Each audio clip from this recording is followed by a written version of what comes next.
Hey everybody, good evening. Um, Gosh, I feel like I've spent almost the whole last 24 hours here sitting in this chair and being in session with you people. With many of you. I recognize many of you from yesterday. Um, anyway, I hope that most of you anyway were able to join us for at least some of the webathon yesterday. That was a lot of fun. I've had I had sort of ideas of doing that for a long time, doing a kind of a marathon session, but it took the initiative of the Mythgard students to really make it happen, and they did a fantastic job. It was so much fun yesterday. Yeah. So anyway, I'm just kind of having deja vu, seeing the picture of myself on the webcam here as I was staring at all day yesterday. So anyway. Carissa says her whole family had a blast, that it should be annual. Maybe we will do something like that annually. I'm not sure. Doing it on Hobbit Day was fun. My one fear about doing it on Hobbit Day annually is that we would be running afoul of other. I mean, like yesterday, there were other, major events both in person and online that were also happening. So maybe we pick another day when we're not conflicting with everybody, but we'll see. Not quite sure, but we'll see. Anyhow, welcome to our I see. Look, I almost said our final Two Towers session, but that seems like a rash statement. Our first bonus session on the Two Towers. The focal point for today is going to be getting through all of the stuff that I had wanted to talk about but didn't get to talk about before. And I couldn't just stay late on Thursday because I had to go cook dinner for my sons. So anyway, so we're going to finish up with the choices of Master Samwise today, and then I'm going to go back. Yana had mentioned this. Yana's here with us this evening again, once again showing that intrepidity for which he has become legendary here in joining us at, what is it? Is it 2:30 or 3:30 in the morning? I can never remember, Yana, if you're 5 or 6 hours ahead of me. But anyway, Yana had reminded me that I had intended to talk about Aragorn's Gondor poem way back at the beginning of the Two Towers, and had never gotten the chance to, or had to skip it. And he was, of course, quite right to remind me. So I've gone back and I've included that one too. So we're going to talk about Sam. We'll talk about the Gondor poem, and then I'll talk about as many of the questions as I've received as I can. And then we will pretty much inevitably do another session later on, and we will, and then I will be able to get to a lot of the topics you guys have raised during the sessions that I haven't had a chance to do. Many of the sort of the suggestions and questions that I've had to skip over, that you guys have submitted live, and also some of the email questions that I've also gotten. So we'll do one last wrap up session on those. Anyway, okay.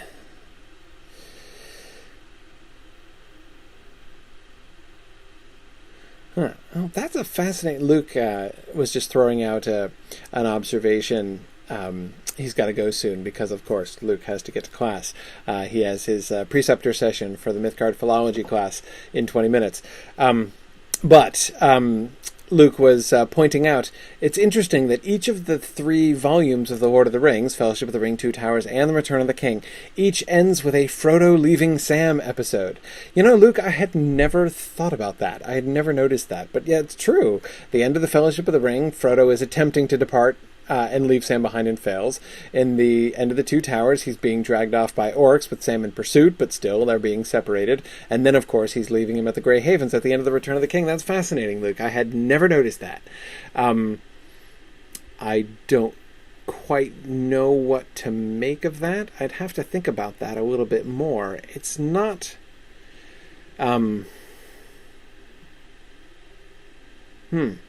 Yeah, I'd have to think about that quite a bit more, I would say. Um, but but that's a fascinating connection. The first thing that I am doing right away, Luke, is I'm sort of comparing and contrasting those particular incidents because um, they're quite different. Of course, obviously, the third one is the most different of all, and it seems almost like the first two sort of set up the third one. That is, of course, what the first two have in common is Sam grimly, doggedly, determinedly pursuing Frodo and refusing to leave him, either when he seems hopelessly lost in the Tower of Cirith Ungol, or when Frodo is himself attempting to leave on his own. And Sam appropriately, excellently, correctly triumphs through his perseverance in sticking with Frodo. And then, of course, the third time, Sam has to let Frodo go, and to have, the trend be all in the direction of Sam sticking to Frodo and then Sam letting Frodo go at the end, strikes me as one of the really most important things in that pattern. That's the primary thing that jumps out at me, is sort of thinking about the first two incidents, the Fellowship and the Fellowship and Two Towers incidents, seem to me to be in that way an important setup to the third one, because it really helps us to see the significance of that, I think, in a different way. But it's very cool. Luke says he was thinking of Beren and Luthien to some extent, refusing to be left behind and stuff. Yeah, it is like in some ways. Of course, there are several parallels between Frodo and Sam and Beren and Luthien. But again, see here in The Return of the King, that's where you get the difference, right? It's that separation which Beren and Luthien, they said no to that one too, right? Sam lets Frodo go. Lets Frodo go on his own. He will follow him eventually, but he lets him go. And Frodo's speech about, you were meant to be one and whole, Sam. Yeah.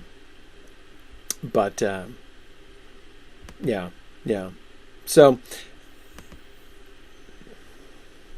yeah.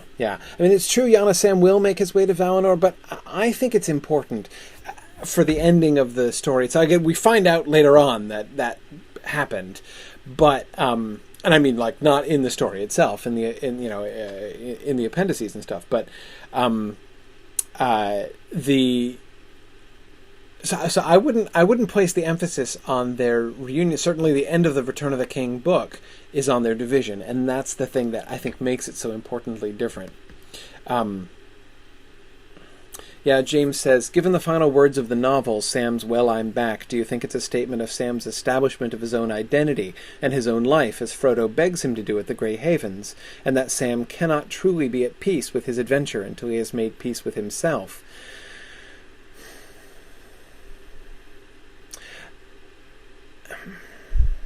Yes. I'm pausing, James, because there's something in that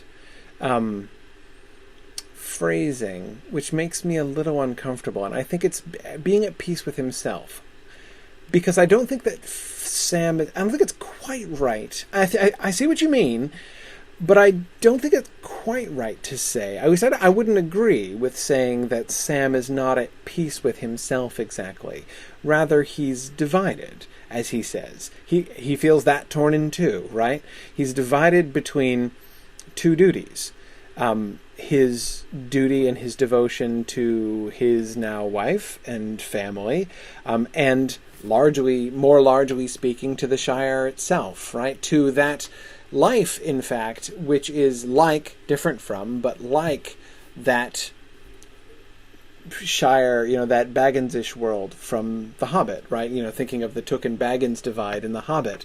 All of the things that the Shire is associated with, the peace and contentment and beauty of the Shire, is on the one hand, right? And then you've got his desire to serve Frodo and to stay with Frodo and to help Frodo on the other hand. And he's he's divided, right? And so, he can't, you think of how poignantly he says, when Frodo says, I know you can't be gone long now, of course, and Sam says, well, not very well, Mr. Frodo, right?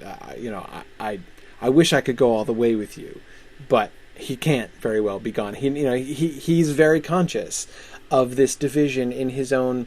I don't want to say loyalties, because it's not like being loyal to to his duty to Frodo and being loyal to his duty to Rose and his family and the Shire are in conflict, because they're not. But they are pulling him in different directions. One towards contentment. One is sort of rooting him down, and Frodo is not rooted, right? That's where Frodo ends up, is, the Shire has been saved, but not for him. He can't settle down, like Sam hoped that he would, dreamed that he would, and he says he can't. But Sam can, and Sam should. However, you guys have very cunningly dragged me again into a Return of the King discussion, but I shan't have it. We are going to finish the Two Towers tonight, for crying out loud. And that is that. Okay, thank you. I will come to Arthur's question here as a means of sticking with Sam and bringing us back towards the choices of Master Samwise, if not 100% of the way there yet. I'm especially glad to do so, because I know it's Arthur's. Arthur had mentioned it's his first time in the Netmoot with us here this evening. Mythgard, I think I told you guys before, the Mythgard students decided that webinar was a really dumb word and unsightly, so they elected democratically a more Tolkien-friendly name for this thing that we use, and they call it the Netmoot. So anyway, it's a far better word than webinar. Anyway, Arthur was saying he wanted to talk a little bit about Sam's parallel with Turin. He says, Turin is accidentally awakened by Beleg, is startled, and kills him. Sam is accidentally awakened by Smeagol, is startled, and harshly turns off Smeagol's potential rehabilitation.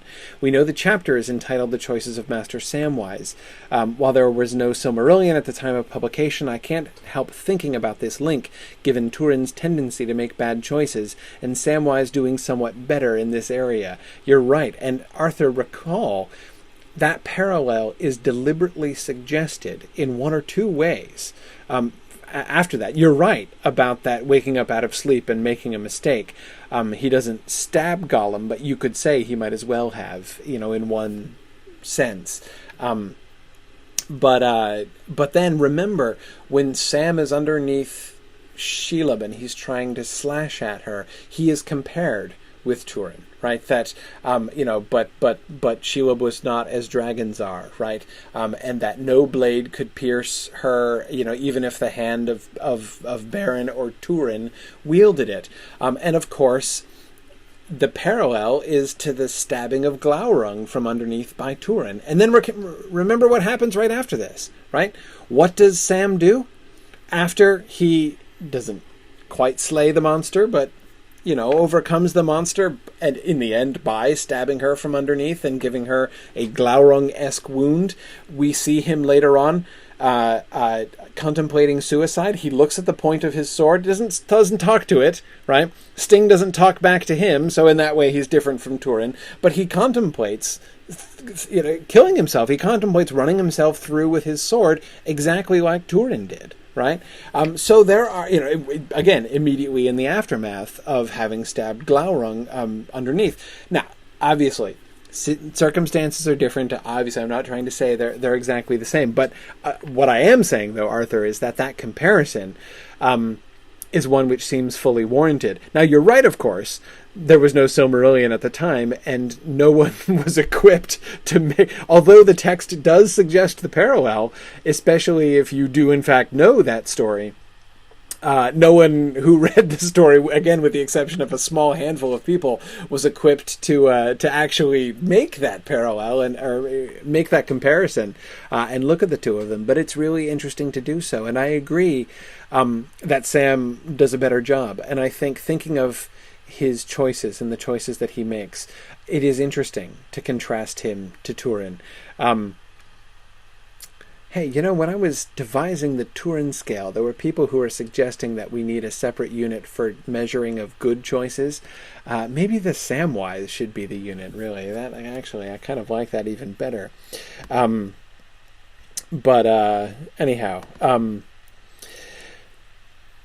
let us return with that ably assisted by that excellent transition from Arthur, who threw me a lifeline there to return back from the Return of the King.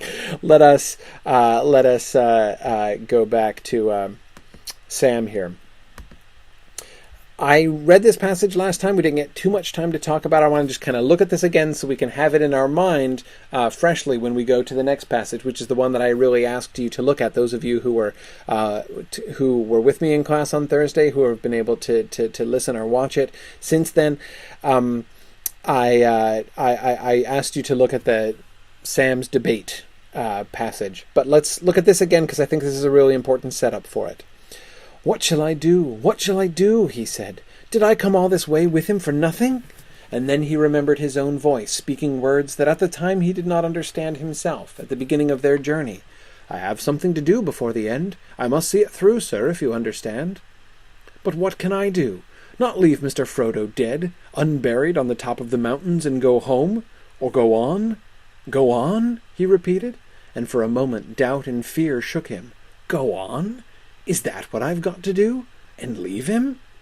And then at last he began to weep, and going to Frodo he composed his body, and folded his cold hands upon his breast, and wrapped his cloak about him, and he laid his own sword at one side, and the staff that Faramir had given at the other. Now, the elements I'd like to emphasize here about this passage before we move on. First of all, he ends up... actually, one small point I'd like to make just about those opening questions. What shall I do? What shall I do? But what can I do? As I'm reading it aloud, I don't know where to lay the stress, because you could lay the stress in one of two different places, right? What can I do? What can I do? What shall I do? Or, what shall I do? What shall I do? What can I do? And I think that both of those emphases are relevant. That is, one of which he's saying, sort of thinking of himself alone. What can I do? It's clearly something is to be done, but what is there to be done that can be done by me, right? Is, I think, one way in which he's asking this question. But another sense is, I have to do something. What is it? What should I be doing? And I think those, it's not that those two things are in conflict or anything, but I think that there are two different ways to sort of think about this. Yana makes exactly the connection that I was making. Yana says, in a way, isn't this similar to Frodo's flashback to Gandalf's pity speech? Very much so, I think. In fact, we even have a, typographic reminder of that. Again, that, the colon and the italicized words. We're not just being reminded of the general, and then he remembered something he said to Frodo about always sticking with him, right? It's not just a summary. We get a quotation. And we get a quotation in the first person that is, again, it's like, it's not quite as, the language describing it is not quite as strong as with Frodo, right? Where he's like hearing the voices and we're getting Gandalf's quotations and Frodo's quotations directly, like as if Frodo is actually hearing voices. Here, Sam is explicitly remembering and not hearing, but again, it is a quotation. It's not a general sense. He's hearing his own voice. And we, of course, very importantly, we the readers are being reminded of this also, so that we recall exactly what it was that Sam said to Frodo. But notice also the emphasis, speaking words that at the time he did not understand himself at the beginning of their journey. Now, this isn't exactly Frodo or Sam speaking phrases of Elvish that they don't comprehend, right? That both of those just happened, in the last hour or so before Sam says this. So that kind of intervention, that kind of some other voice speaking directly into his mind or even through his mouth, we've seen that happen. If that's exactly what's happening. But anyway, here it's different. He's just remembering it in his mind. But notice how it happens. He's just asked a question. Well, 3 questions. Well, okay, 2. 1 twice, right? What shall I do? What shall I do? Did I come all this way with him for nothing? And then, as if he is receiving an answer, he suddenly has this flash memory. I have something to do before the end. I must see it through, sir, if you understand, with the reminder from the narrator that he did not himself understand at the time what he meant. He was, in some sense, and I want to emphasize that because I'm about to use a dangerous word, he was in some sense inspired when he said that back in the Fellowship of the Ring. Now, I think you can see why I'm saying that that's a dangerous word. Dangerous in the same way that the word faith is dangerous when I was using that word several classes ago, talking about Frodo's faith or Aragorn's faith. Dangerous because it's easy to sort of jump to applying them or thinking of those words being used in the sense in which they're so frequently and so significantly used in a specifically Christian context. And I don't mean that exactly. I mean it more broadly. But also literally, inspired means something to have something breathed into you. That's the root of the word inspired. And this idea, this notion was just like breathed into his mind. He was inspired somehow by something. We're not told how, we're not told exactly whom. The Lord of the Rings never really pulls the curtain back on that mechanism. But somehow he was inspired with this idea that he has something to do before the end. In fact, of his own doom, in that one of the senses of the word doom that we've been looking at throughout this book, right? He has some fate. He has some destiny before him, and he is given, again, notice I am vaguely using the passive voice in just the way that your English teachers always told you not to do, but I'm doing it on purpose because we don't know who the agent is who does this, right? He is given a sense, a glimpse of his destiny, of his fate, of his doom, to use Frodo's language, the path that is laid before him, right? I have something to do before the end. I must see it through, sir, if you understand. He didn't know what it was. Now, when he asks the question, what shall I do? Did I come all this way with him for nothing? The answer is, no, you didn't. You have a job to do. You didn't come all this way with him for nothing. There was something, capital S, that you came here with him for. There is a reason that you are here. You're asking, what shall you do? You shall do that thing that you were supposed to do before the end. And notice his response. But what can I do? Right? He doesn't deny it. He's like, no, I'm not important. I don't have a fate. I don't have a destiny. He's like, okay, but what? Right? What can I do? And then he guesses, not leave Mr. Frodo dead, unburied on the top of the mountains and go home. It can't be that. Or go on? No, wait. Go on? Right? Notice this is him thinking through what is that job? What is that thing? What is that reason that I was here? If it is in fact if it wasn't for nothing that I came, if it was my doom to be here, what is that? Go on? And for a moment, doubt and fear shook him. Notice what's happened there. We have his own emotional response to the recognition of his apparent destiny, right? When that second idea, his first idea is, I should go home. Right? I'm supposed to go home. I guess I go home, right? It's like, oh, wait, shoot. Maybe go on. Is that go on? And he has this strong emotional reaction. Go on? Is that what I've got to do? And leave him? Now, one question to be asked, of course, is whom is he talking to here? Of whom is he asking these questions? To some extent, of course, you could say this is just an internal dialogue, right? He's asking himself. But with the way he is having, that little intervention that happened in that first paragraph, with this memory that is brought back to him of that time that he was previously inspired with a glimpse of his destiny, there is this sense, at least a limited sense, of his actually interacting with something beyond himself. One could almost, it would be clumsy, but I'll do it anyway because I am clumsy. It would be to describe this as Sam having a conversation with his own doom, or with the knowledge of his own doom. Is that what I've got to do? That's my job, right? He wouldn't use the word doom or destiny. He'd say job, right? Is that the job? And leave him? Seriously?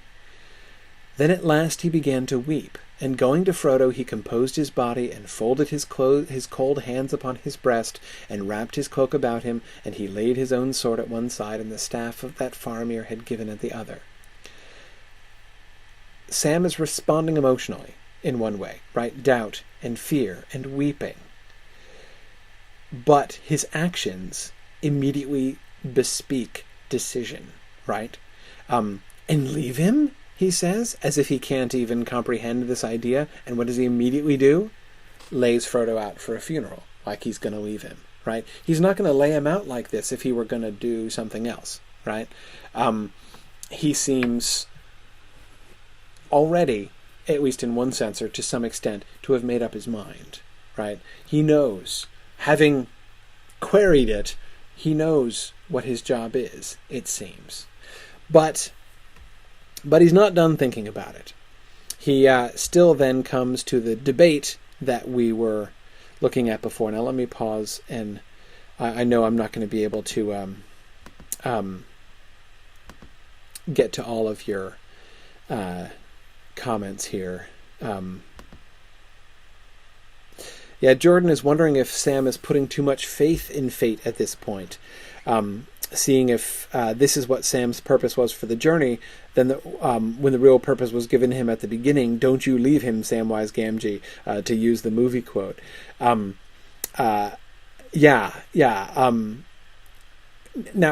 in the book, you remember where that happened? It's the elves who say that. Don't you leave him. And he says, I don't mean to, right? I'll follow him if he goes to the moon. They laughed, right? The elves laugh. Of course they laugh. The elves laugh at everything. The elves of Gildor and Glorian that they meet in the Shire are clearly the same elves. I would be willing to bet that Gildor was one of the Tralalalali elves in The Hobbit. He was totally there. That guy is a Tralalalali elf all the way. But anyway, sidebar.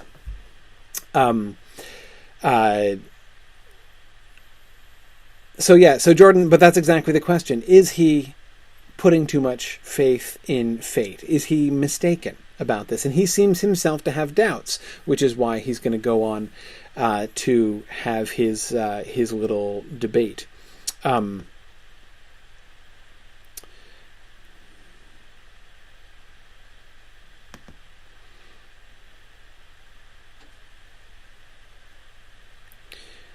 Sorry, I'm just scanning over your...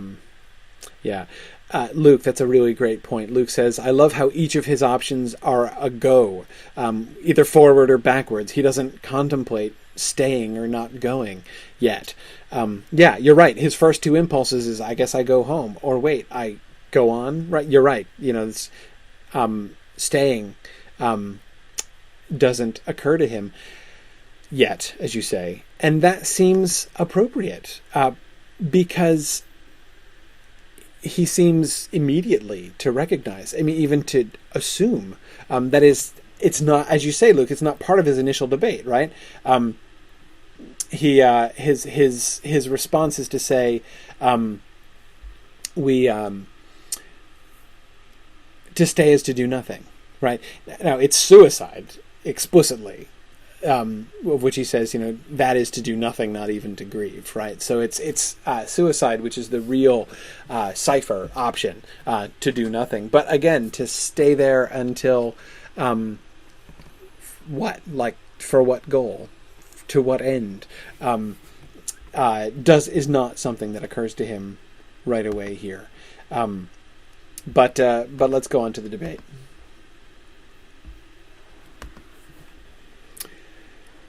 I welcome your observations about this passage. And again, I would stress, as I've stressed before, observations. It would be best. Try not to jump immediately to conclusions. We'll get there. But it's best to start with specific and objective observations, as objective as you can muster, observations of what you notice here in the text as we go through.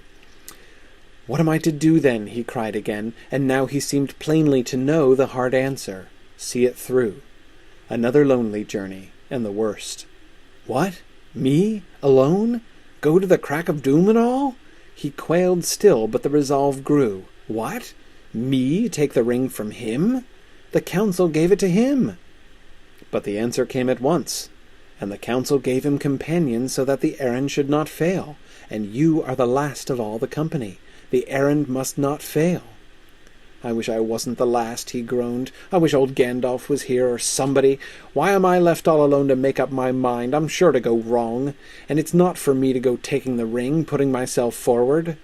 "But you haven't put yourself forward. You've been put forward. And as for not being the right and proper person, why, Mr. Frodo wasn't, as you might say, nor old Mr. Bilbo. Nor Mr. Bilbo. They didn't choose themselves." "Ah, well, I must make up my own mind. I will make it up, but I'll be sure to go wrong. That'd be Sam Gamgee all over. Let me see now. If we're found here, or Mr. Frodo's found, and that thing's on him, well, the enemy will get it, and that's the end of all of us, of Lorien and Rivendell and the Shire and all. And there's no time to lose, or it'll be the end anyway. The war's begun, and more than likely things are all going the enemy's way already. No chance to go back with it and get advice or permission. No, it's sit here till they come and kill me over my master's body, and get it, or take it and go." He drew a deep breath. "Then take it is." Okay. What do you notice? Now, I would like to make reference to, I noticed that Tom Hillman was not able to join us tonight. He's been with us for most of the Two Towers classes, and he sent me a long and thoughtful email about this passage, I think because he knew he couldn't be here tonight. So I did want to mention an observation that he made, and that Arthur was just pointing out also. The question, who's talking in this debate? We can assume that this is Sam talking to himself, right? But is it? We should pause to ask that question and see if we can answer it. Arthur asks the same thing. There are two voices. One is clearly Sam, but it's not made clear that the other voice is Sam, although it does use Sam's dialect.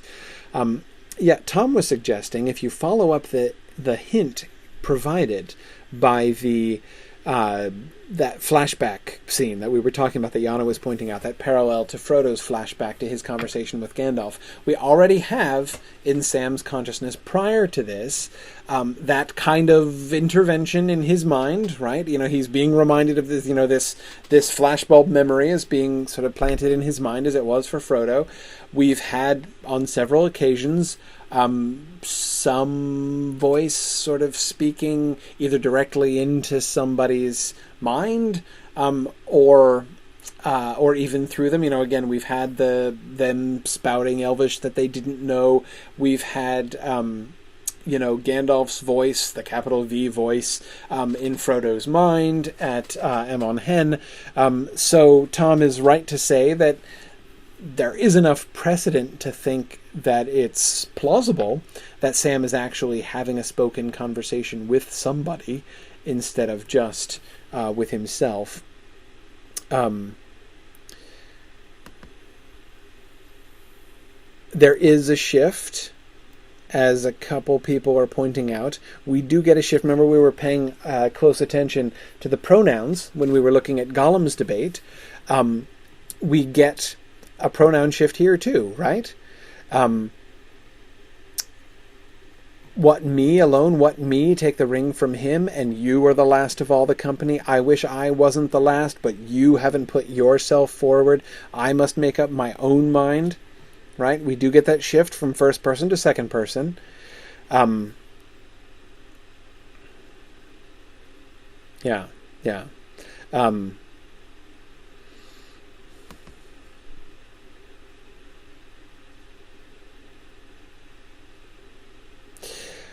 Now, let's see. Yeah, Arthur makes two observations. First, that in that last paragraph, it seems to be the turn of the second voice to speak, but it shifts into the first person. But, as Arthur then immediately points out, that last paragraph is actually a continuation. Notice there's never a close quotation there. We do get, the inverted commas, as they call them over in England, the quotation marks there. We get closing and opening quotations just like we would get if we did have a conversation between two people here. Notice also we get no, am I right in saying this? We get no conversational tags for that second voice, right? The only thing we get is, but the answer came at once, which is ambivalent, right? Did the answer come to him? Or is an answer just coming? Is he just hearing an answer? The second time, but you haven't put yourself forward, we get no conversational tags whatsoever there, right? And if there is this other voice, it speaks twice, right? And the council gave him companions, but you haven't put yourself forward. Those two paragraphs are this other sense.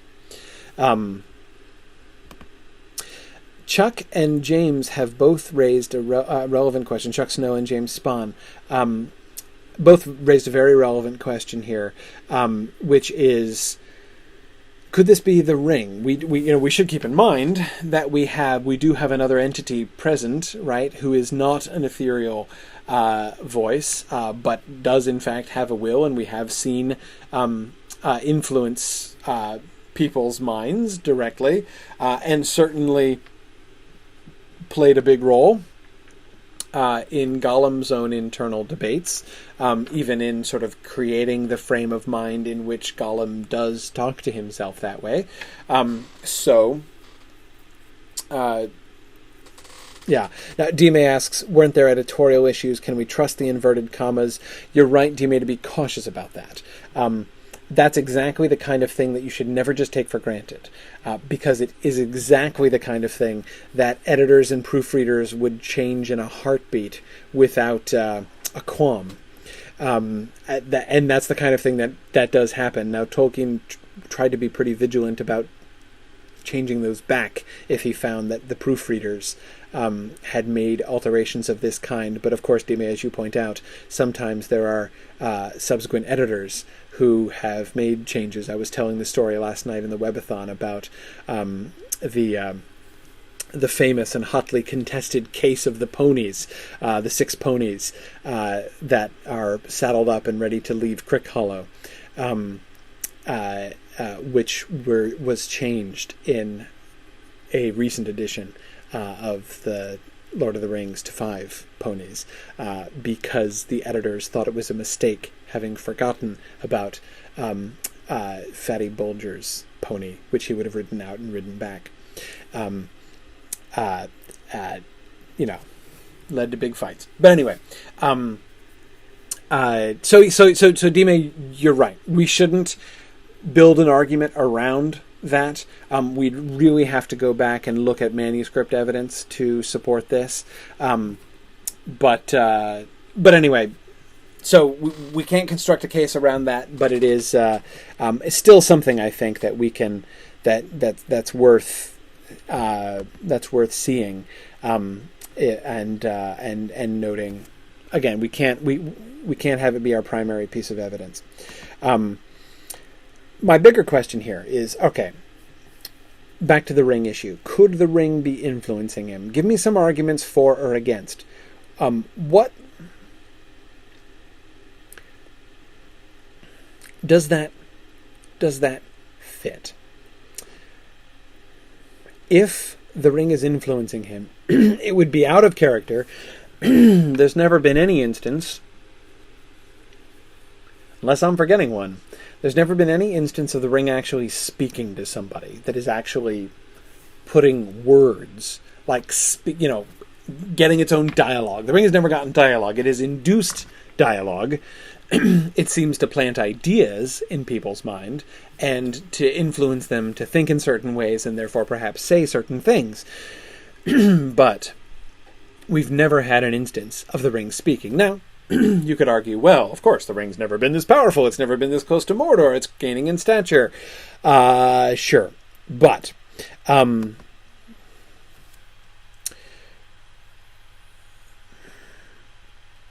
anyway, worth noting. Okay, arguments. We've got several arguments for. Okay. Alyssa says, the ring wants to move on if it reaches a dead end, and it acts to that effect. Okay. So, all right, yes. We do have evidence, as we're just looking at in the Morgul Vale passage, that the ring does seem to be acting quite strong. Remember, it's like overwhelming Frodo's will and driving Frodo's hand towards the ring in order to put it on and reveal itself to the Lord of the Ring Wraiths.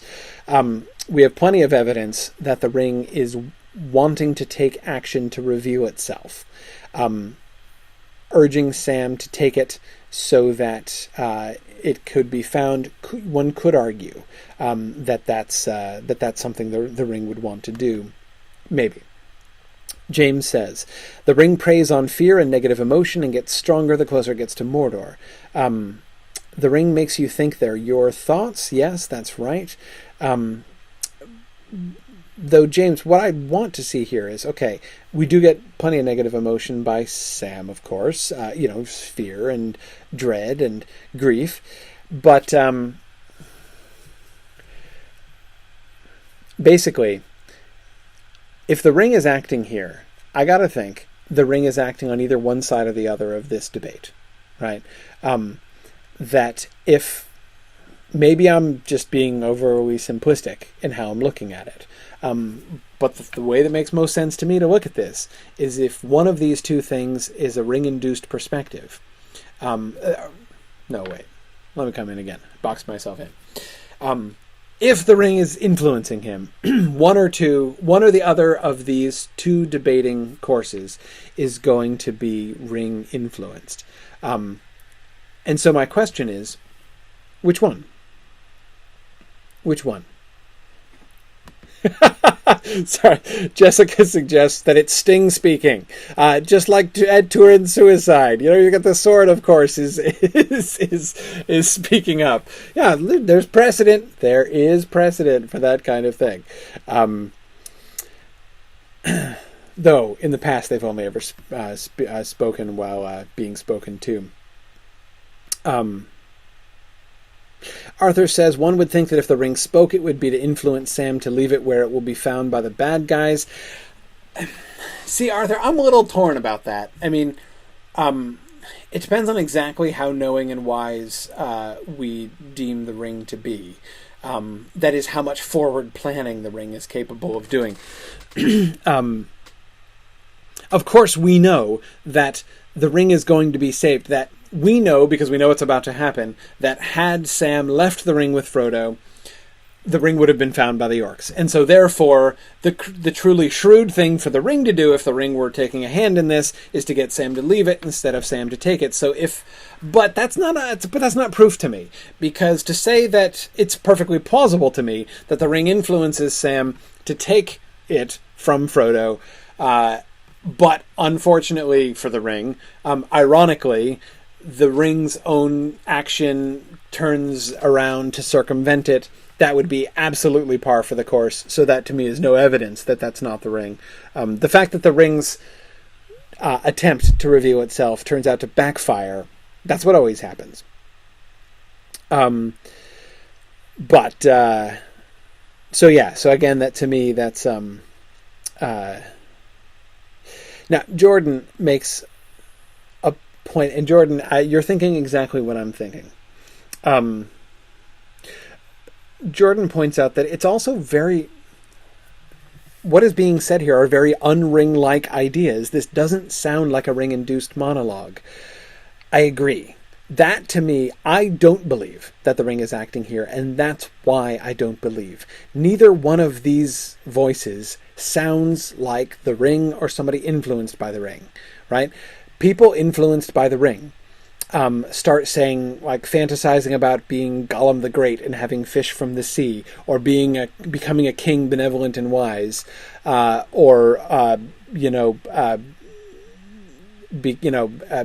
becoming a queen with all of the ways that Galadriel describes what she would become if she took the ring.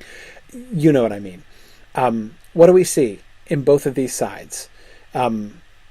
The one side, the first side, the what am I to do then, what me alone go to the crack of doom and all side, is not wanting to put himself forward, right? I'm sure to go wrong. He's not thinking grandiose thoughts about himself. He's thinking the opposite of grandiose thoughts about himself. He is keenly aware of his own weakness and his own unsuitability. That's a really gentle word to use for this, but anyway, his own unsuitability for this task. This does not sound like somebody who is being tempted to dominate others, who is rationalizing the acquisition, the subtle first step down the road to the acquisition of power for himself. He doesn't sound like that.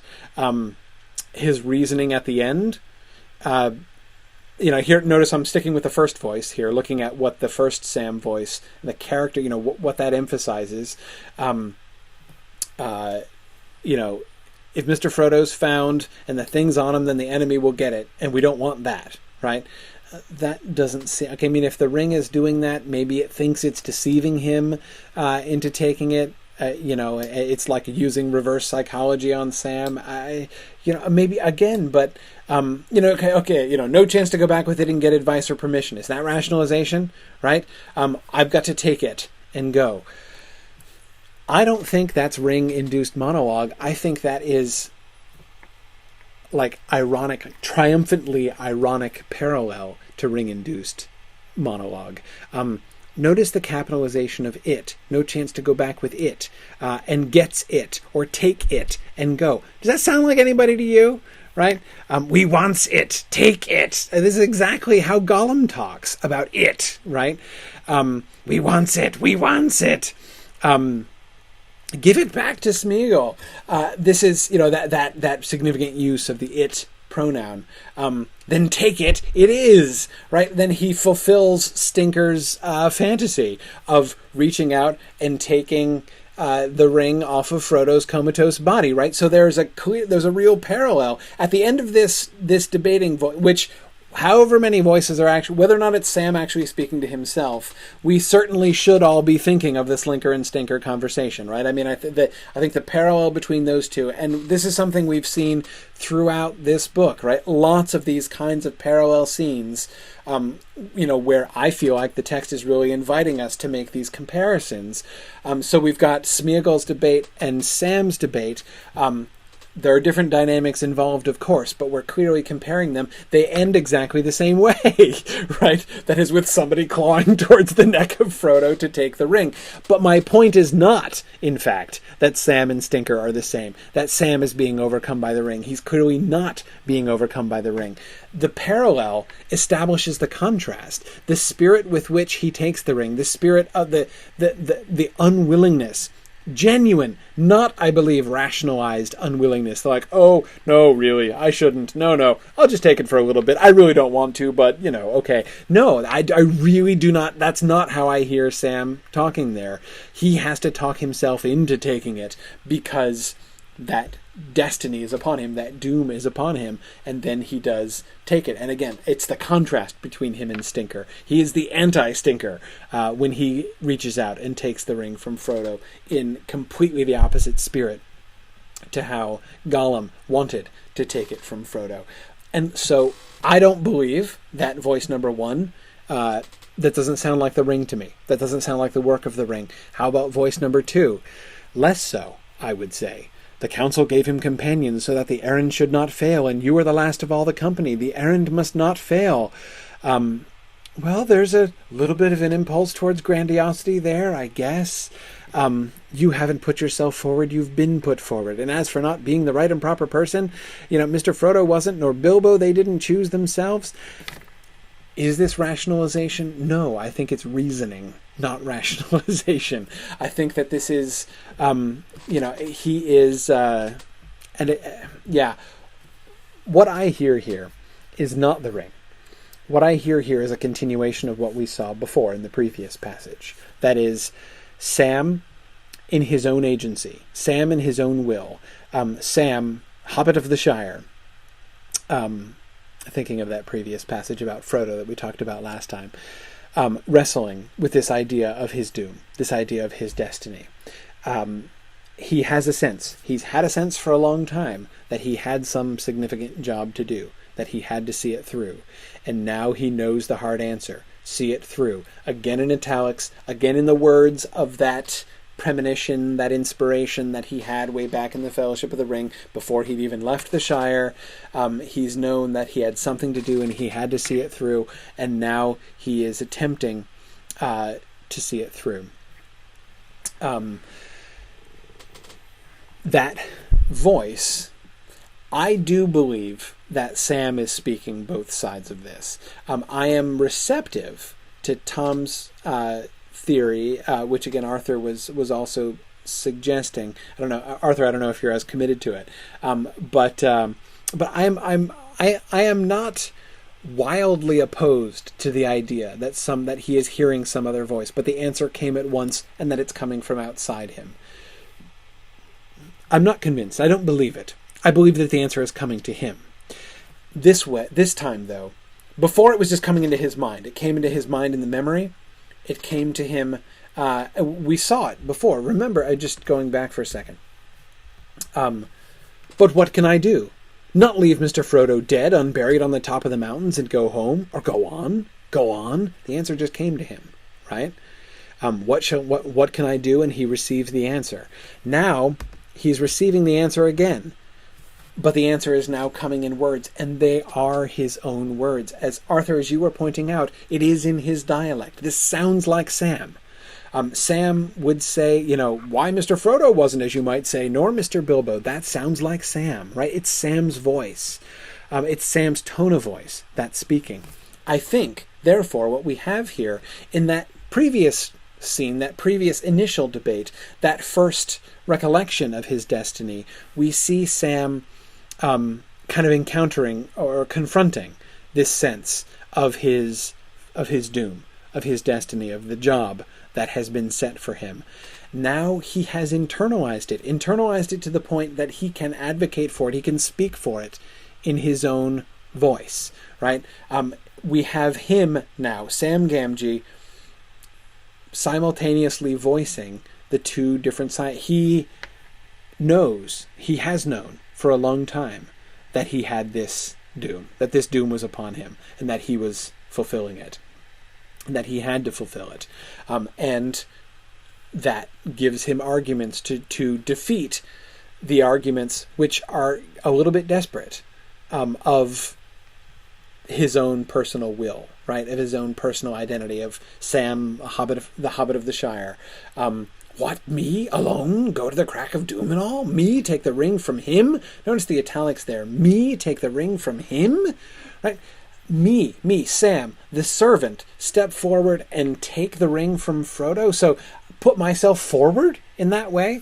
Right? This is Frodo's job. And for me to take that upon no way. Right? Sam in himself, Sam in his own persona, in his own will, can't contemplate that idea. But the Sam who is recognizing, who is already confronted that destiny, that doom, that task, that path that has been laid before him, has answers for that. And leads him to the conclusion. Though that protesting voice of Sam's own will and Sam's own sort of self-identity independent of the task that he's been set on, is still saying, I'm sure to go wrong, that'd be Sam Gamgee all over. And that voice speaks up again and yells at himself, right? Later on, as we'll see. But the voice that wins here is the voice which seems to be advocating the position of sort of the recognition of his doom. Yeah, Don says he's like Butterbur who can see through a brick wall in time. He has to walk himself through it. Yes. Chuck says the whole dialogue is Sam justifying something he would normally not do.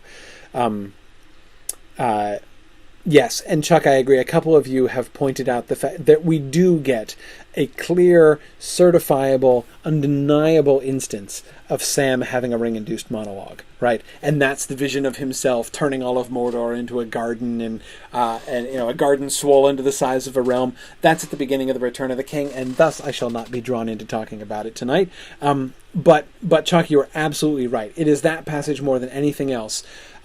There we obviously have, and he himself recognizes the fact that these thoughts are just a cheat, right? That he is being tempted, that he is being deceived. And if you look at the thoughts that come into Sam's mind when he is obviously being tempted by the ring, and both sides of this dialogue, it's that more than anything else that convinces me the ring is not really acting here. Interesting. Arthur says that it reminds him of Olorin putting fair visions of hope in the hearts of the children of Iluvatar. Now, Arthur, does that mean this is Gandalf acting from afar? We've seen Gandalf acting from afar before. I don't think so. He said they've passed beyond his help, and he seems in genuine ignorance of what's going on with them when he meets Faramir again in the Return of the King, which I won't talk about. But Arthur, in general terms, yes. To cite that, if we look back at that Olorin passage merely as an illustration of how the minds and hearts of the children of Iluvatar can be influenced and have these ideas breathed into them in that way by, spiritual forces, spiritual beings who are acting in the world, even sometimes without the knowledge of the people. Exactly. Arthur was just clarifying that's what he meant, that it could be a higher power acting in that way, maybe even the voice of Iluvatar, possibly. We don't get that. I mean, it's impossible to say with any certainty whether that's the case or not. The Lord of the Rings is extremely shy about going there. Even The Hobbit goes there much more directly, in a sense, than The Lord of the Rings does, I think.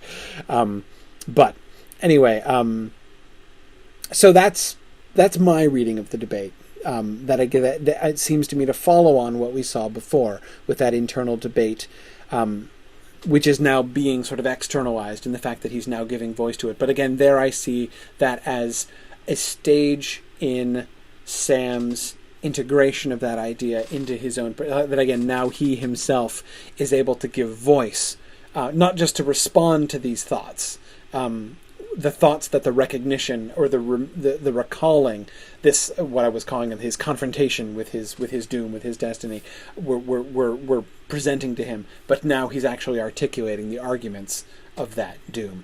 And the second voice goes away. It stops alternating and stays at the first voice, because the first voice, the Sam alone voice, has been convinced. And now the two of them get integrated in that final speech, I think. In a sense, they're never really separate in another sense, but I think you know what I mean. Arthur,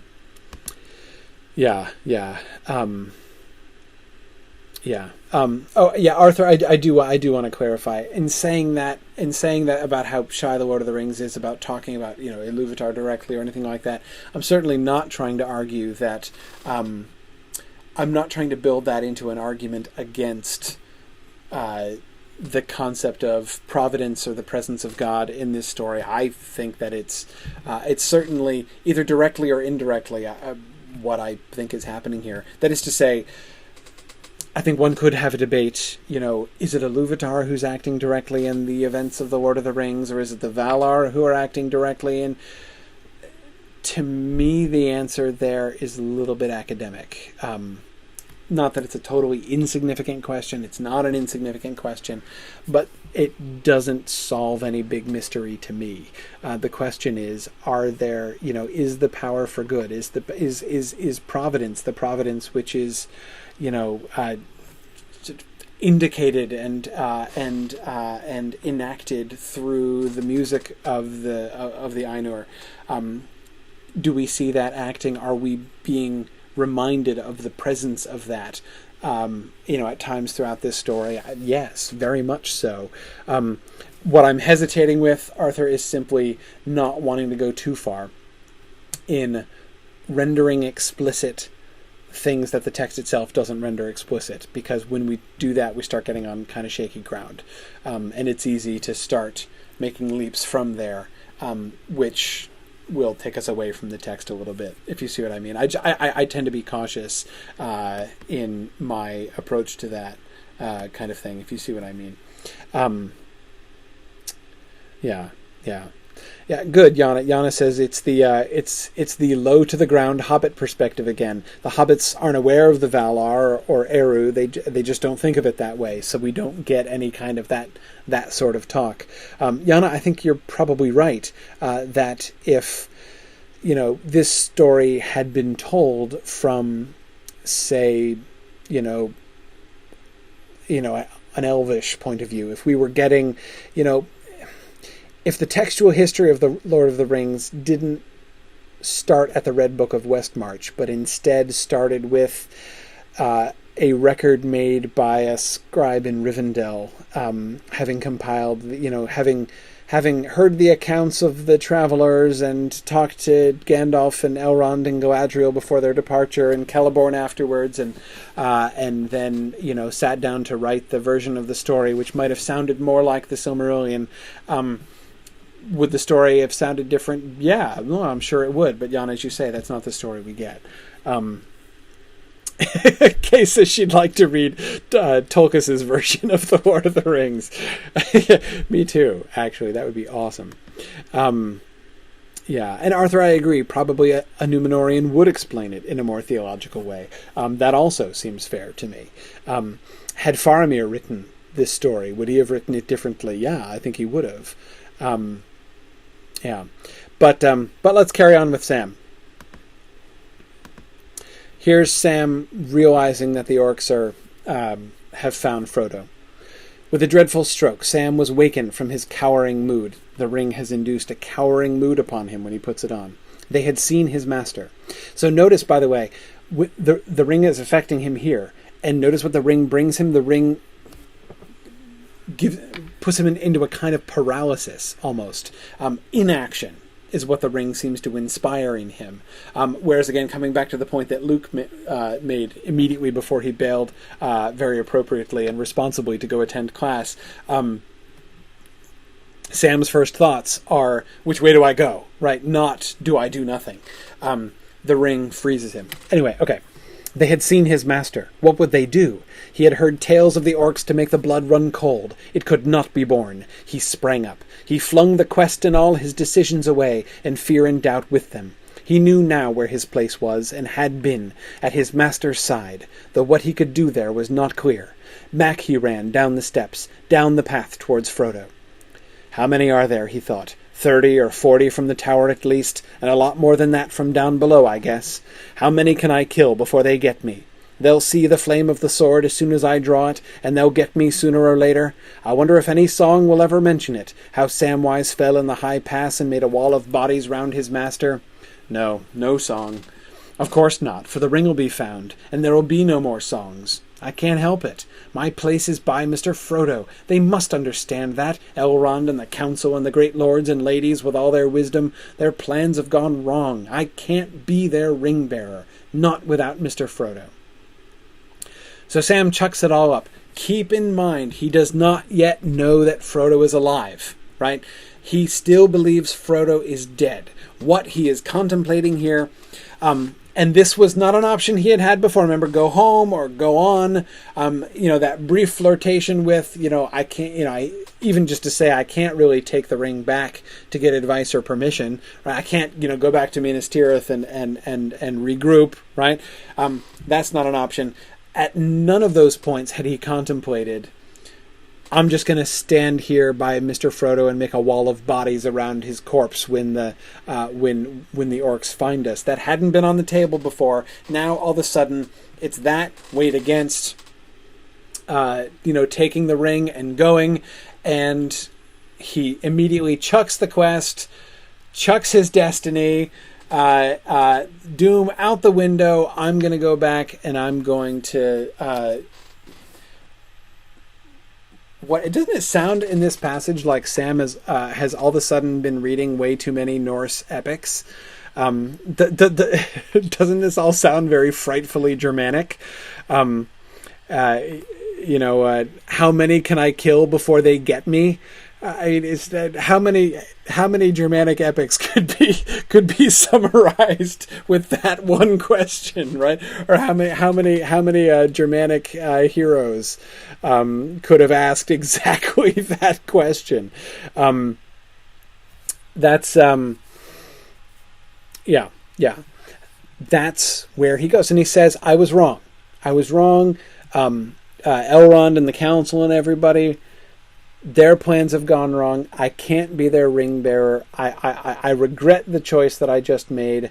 I've got to go back for Frodo. Yeah, Chuck says it's a Hobbit Ragnarok, a very small scale Ragnarok. Yeah. Well, Sarah, see, it's exactly, is this overmode or not for Sam? It sounds like almost a moment of overmode. Sarah's taking Tom Shippey's philology class, and they've been talking about that, and he talked about that a little bit in Beyond Middle-earth last semester as well. Alyssa says, with "they must understand that" comes in another possibility. Was Sam arguing before with a construct of what he thought others wanted of him, the perspective he imagined that the great lords and ladies would have had? Yes, I don't go all the way there, Alyssa. I think that, on the one, let me come at this another way. On the one hand, I do agree with you that certainly I do think that Sam identifies this sense of his doom, this sense of his job, of his destiny that I've been talking about before. He certainly does identify that with Elrond and Galadriel and Gandalf, that they had some kind of sense of this. They had some plan which was in line with that capital P plan, with his doom, that they were kind of in touch with this and that they knew what they're doing. And so when he's talking about, in that previous debate, there is this, he does appeal to the council, right, and to Gandalf and Galadriel and all them, that he can be confident that he's right in understanding what his doom was, because it does line up with what all those wise people all seem to suggest, that he was given companions so that the quest might not fail. But that's why I don't go all the way. I don't go all the way to saying that he's simply like Sam is sitting there doing a, WWGD moment, what would Gandalf do? It's not just that, right? He does recognize that Gandalf would support this argument. And so he is kind of vicariously bringing in the great lords and ladies in support of the thing, of that destiny which he has recognized. But the thing to me which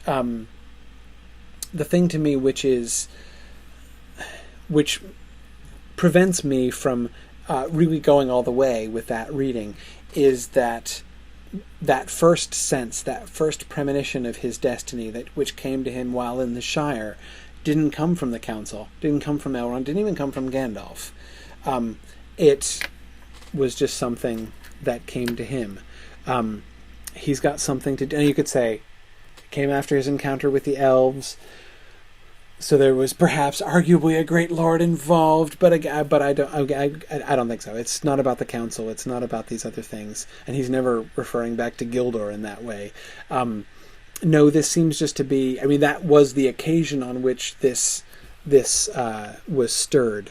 But I don't think that we can see that he's doing that. But again, when he decides to chuck up his doom, right, to go against his doom, as he's just reasoned it out, it is like he is immediately going back to the great lords and ladies, right? Like he knows they would tell him not to do this. And he's like, I'm sorry, people. All those people who aren't here that I'm now arguing with, I'm sorry.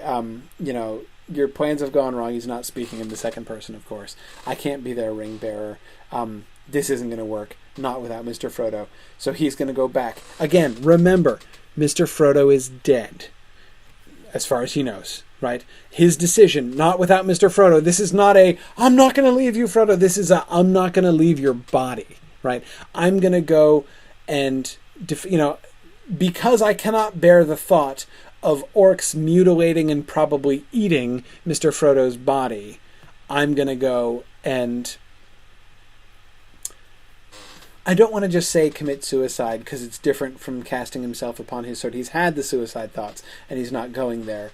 And I don't want to cheapen Germanic heroic literature by simply characterizing this kind of desperate and despairing resolve, which is so common among Germanic heroes, as simply a suicidal wish. I think that's a terrible mischaracterization of that. But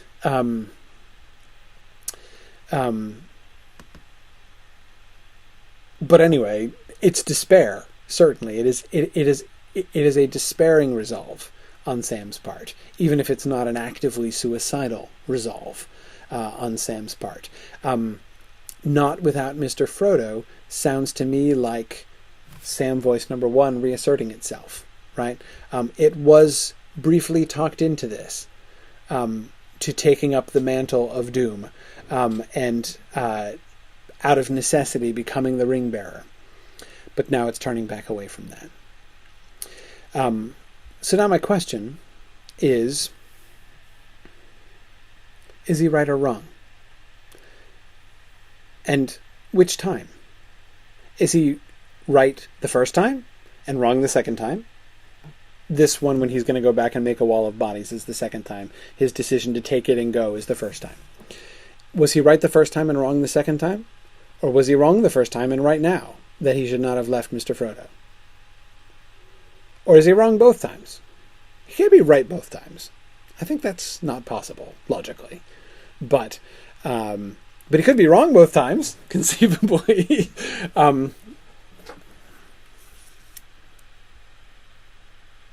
What do you think?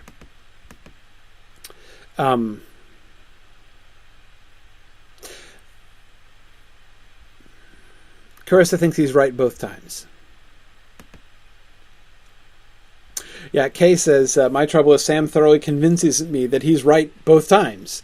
I'm totally on board with him seeing it through when he decides that, and then I'm totally on board with the new Wall of Bodies plan. Sam is so dang persuasive in his innocence, humility, and earnest loyalty.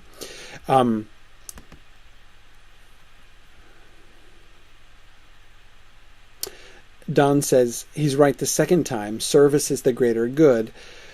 But he's not serving Mr. Frodo. I mean, okay, he is in preserving mutilation of his body.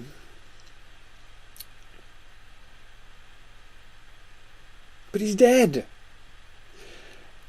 If it were preserving him from death, that's a different thing, right? Yana points out, and he's right to say, there has been precedent for emphasis being placed on this. I'll read what Yana says. Yana says, preventing bodies from being spoiled and harmed has come up before. With Boromir, they contemplated how they could manage his funeral with, no obvious options, and they did take potentially crucial time to arrange for the safety of his body. I think of Aragorn's, let us do first what must be done, right? They do consider some kind of proper and respectful disposal, what a horrible word, of Boromir's body. Treatment. I'm losing nouns. But anyway, handling, I can't come up with the right noun. They're proper, somebody help me, give me a noun. The thing that they should do with Boromir's body. Because that's not awkward. Anyway, Aragorn views that as something that must happen. Like, yes, okay, remember we talked about his debate about, do I pursue Merry and Pippin? Do I go after Frodo? But he says, whichever one we do, right? Priority over both of those things, in a sense, is first we've got to take care of Boromir, right? We can't just leave him. Dispensation. That's better, Sarah. That's better. Disposition. Alyssa suggests not disposal. Such a bad word. Oh my goodness. Disposition. Disposition is best. Disposition. That's the one. Yes, for the disposition of Boromir's body. Now, Sam did have his little mini funeral, right? He arranged the body with the sword and the stuff. It was a lot like with Boromir. He has even fewer options for the disposition of Frodo's body than Aragorn and Gimli and Legolas did, right? They're like, we can't bury him. We could build a cairn, that is, we could pile rocks up on top of him. And Gimli's like, that'd take a really long time, right? So Boromir, so Aragorn's suggestion, no. Let's give him to the River of Gondor. Perfect solution that will also facilitate Faramir's vision later on. So, cool. What does Sam have? He doesn't have a river, right? I guess he could have built a cairn. But again, that would have been difficult. I'm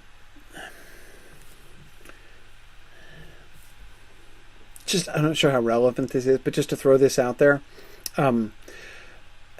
The final resting place of the body of one of the heroic dead being up on a mountaintop, or at the top of a high pass, has precedent in Tolkien, in the Silmarillion.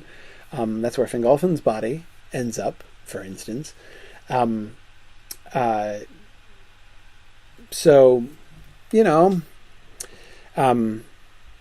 Yeah, Yana was just thinking the same thing. So I'm not convinced that Sam's disposition of Frodo's would-be remains or apparent remains is inappropriate or lacking or again, I don't see what else he could have done. What, like push him off the cliff? That would have been better. Of course, under the circumstances, it wouldn't have been better. But again, is that more reverent? Like, first I shall lay him out and then I'll huck him off the cliff? I mean, seriously, he could have built a cairn, I guess, is the only possibility. He can't bury him. He's got no river. What can he do? He did the best he could do, right? He composed his body reverently, in the high pass. I'm kind of down with that. In other words, what I'm getting at is I'm not 100% buying Sam's second argument. When he seems to think he's done wrong, what else could he have done? And even that voice that says, I shouldn't have left him. I should have died with him. In the end, I don't think I buy that. Again, that seems to... It's not that I don't empathize with it. It's not that I don't hear where Sam's coming from there. But that... that's... Oh, wait, hang on a second. Yana thinks I'm just quibbling. It says, as for chucking him over a cliff, isn't that what Aragorn kind of did to Boromir? I mean, isn't a waterfall just a cliff with water running over it? Yeah, but it's not let's huck him off a cliff, right? I mean, this was let us give him to the River of Gondor. There's a big difference, right? The Anduin is the river, and Aragorn says explicitly, the River of Gondor will make sure that no one dishonors his bones. That no evil creature dishonors his bones. He is entrusting Gondor. He is entrusting Boromir to the River of Gondor. The fact that a cliff happens to be involved is a coincidence. Okay, maybe not total coincidence, but anyway, it's not the same thing. Yeah, I know you were joking, Anna, but it is a funny parallel. What Well, let's go on and look at the fourth passage, because I'm now going to be lucky even to get through Sam. I'm going to end up skipping the Gondor poem again. Anyway, okay. Sam reeled, clutching at the stone. He's, of course, just overheard that Frodo was still alive. He felt as if the whole dark world was turning upside down. So great was the shock that he almost swooned. But even as he fought to keep a hold on his senses, deep inside him he was aware of the comment, "You fool, he isn't dead, and your heart knew it. Don't trust your head, Samwise, it's not the best part of you. The trouble with you is that you never really had any hope. Now what is to be done?" The voices began to move away. Sam heard the sound of feet receding. He was recovering from his shock, and now a wild fury was on him. "I got it all wrong," he cried. "I knew I would. Now they've got him, the devils, the filth. Never leave your master, never, never. That was my right rule, and I knew it in my heart. May I be forgiven. Now I've got to get back to him, somehow, somehow." A third choice? Second choice. Is it the same as the second choice? Is this a continuation of the Wall of Bodies choice?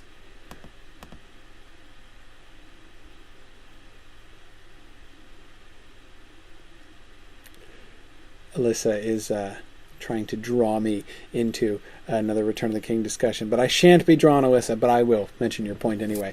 Alyssa says, Pippin's wish before the Black Gate that he and Merry might at least have died together indicates that the desire for sticking together even in death is not an uncommon trait in hobbits.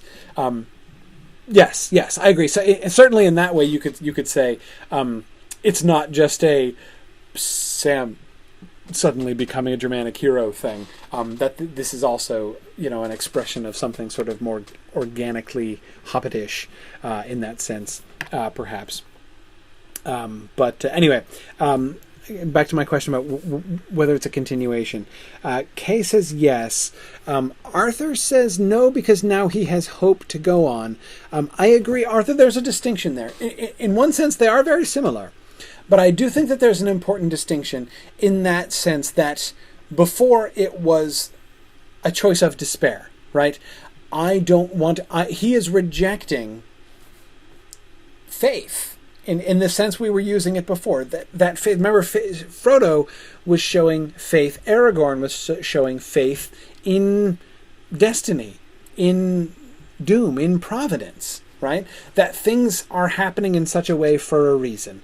Aragorn is always trying to read, not always, but frequently trying to read those signs as a way to guide his own choices. Frodo is showing, voices in the beginning of chapter 1 of book 4, that faith, that faith statement that he makes about, that he believes that a way will be, that a way will open for him to go to the Black Land. Sam makes that second choice, the Wall of Bodies choice, is the choice of despair. He is definitely turning away from sense of destiny, from seeing it through. He's not seeing it through now. Die with Frodo in the High Pass. Is that what he came to do? His impulse of sheer loyalty, right? Of, I cannot let that happen to Frodo. I would rather die myself. I must die rather than simply submitting to see Frodo's body desecrated and eaten by orcs. That impulse says, forget fate, forget doom. But Arthur, I agree. Here, he's doing something that's very similar, but it's not fueled by despair anymore. Now it is, in a sense, fueled by hope. And he talks about hope. The trouble with you is that you never really had any hope. He believes he made the wrong choice. Now note, he's not saying I made the wrong choice when I was just going to make a Wall of Bodies. He made the wrong choice originally when he left Frodo and took the ring and left Frodo. That was the wrong choice. Not because he's turning away from doom, from destiny, from providence, but because he says his own reading of it is, I didn't have enough hope. I didn't show enough faith. What do you make of that? How do you guys understand that?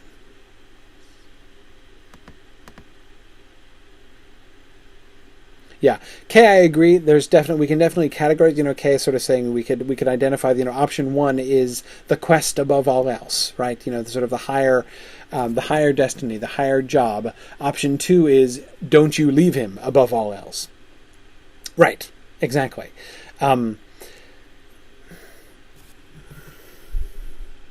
Goodness, K, doesn't that sound like means and ends? The first one is an end. See the quest through. Further the quest. Make the quest succeed. Save the world. Right? That's the end. That's the goal. The second is the means. By what means is Sam to do this?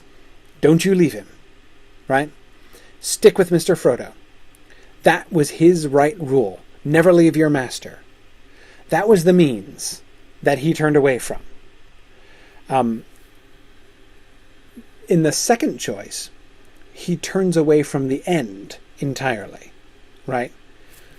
Forget the quest. Forget it's failed, it's done, I'm out, is the second choice, right? The first one is stick to the end. Keep the goal in view. What do you have to do to make that happen? Well, I guess I've got to take it and go, right? That's the only thing that makes sense.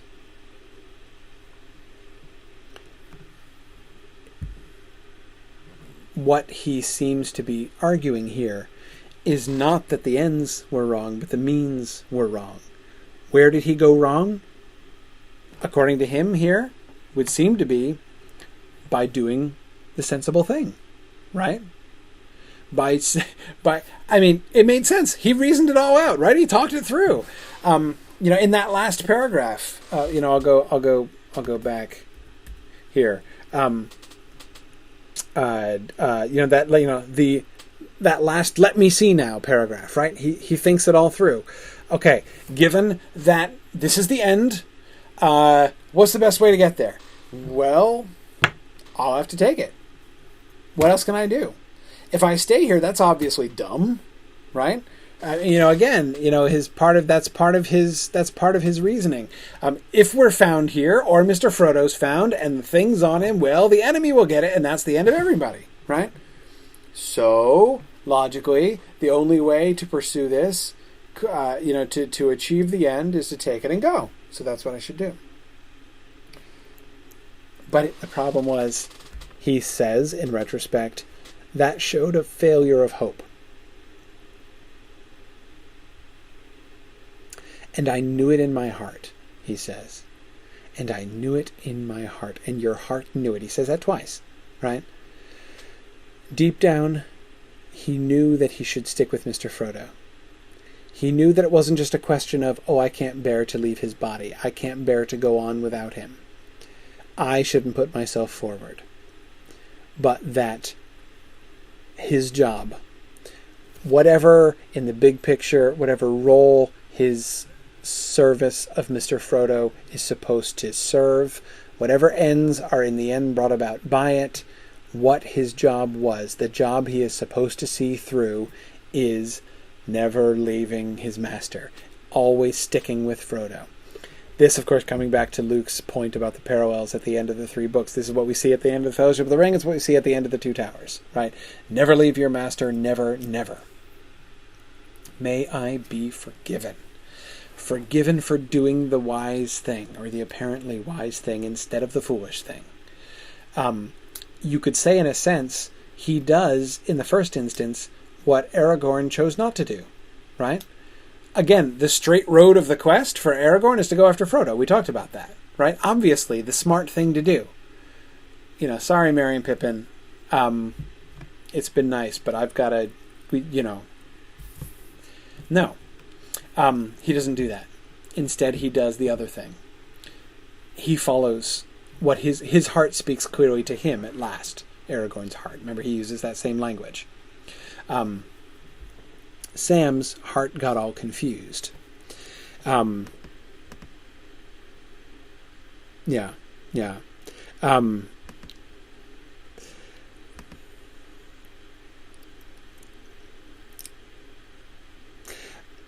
point that Tom made in the email that I alluded to before, which again I really did appreciate, which I think is very true and something I was wanting to mention as well.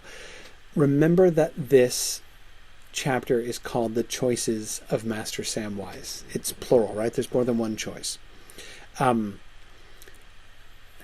Now, there's a different way to approach the choices here, right? One is the way we're just doing it. The other is a looking at the logic of events way, right? It's easy to say, well, no, wait. Taking the ring is clearly the right thing to do. Had he not taken the ring, the orcs would have found it, and like the scenario that he described, it would have happened. Maybe that's what would have happened. We don't know what would have happened, right? I'm tempted to quote Aslan here from the Chronicles of Narnia, right? No one is ever told what would have happened. Yeah, the orcs found Frodo's body and carried him away, 'cause Sam wasn't there. How would it have been different had Sam chosen differently? Had he, instead of going off and leaving Frodo, I almost called him Mr. Frodo because we've been talking about Sam all the way through. Had he not gone and left Frodo lying there, sort of laid out in state in his funereal pose, but rather taken Frodo and hidden with him somewhere, maybe even Shelob's lair. He's taken Shelob out, right? She's not in any trouble. There's a nice hiding spot. I don't know. Had they gone and hidden, would Frodo have then revived when Sam was there? Don't know what would have happened, right? Can't really speculate with any accuracy. But that's why I think saying, well, looking at what does happen shows that his choices were right. Not necessarily, because people make bad choices which turn out to be for the best quite a lot, actually. So the fact that a particular choice ends up contributing to the overall good isn't any proof that it was the right thing to have done. Yeah, and I mean, Jordan, I agree. If you look at the thing that what actually happens, as Jordan walks it through, he takes the ring from Frodo so the orcs can't get it. He returns to Frodo, right, making the Wall of Bodies choices, which enables him to overhear that Frodo is alive, so he can rescue him. So all of the events do in fact conspire. Each choice that he makes does in fact contribute to the ultimate success of the quest. It might have been different, but it couldn't have been better. I talked about that quotation from before. But my point is, it would have been different. One way or another, it would have been different. Had he done things differently. Anyway. Oh, by the way, I wanted to explain my subtitle for this slide, Anagnorisis. That's it's a wonderful term. This is a term from Greek drama. Anagnorisis means a revelation. Anagnorisis is what Macbeth experiences when Macduff says, "Macduff was from his mother's womb untimely ripped," and Macbeth is like, "Oh no!"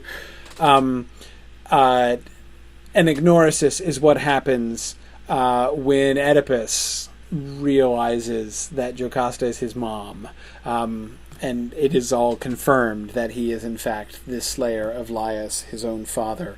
That's anagnorisis.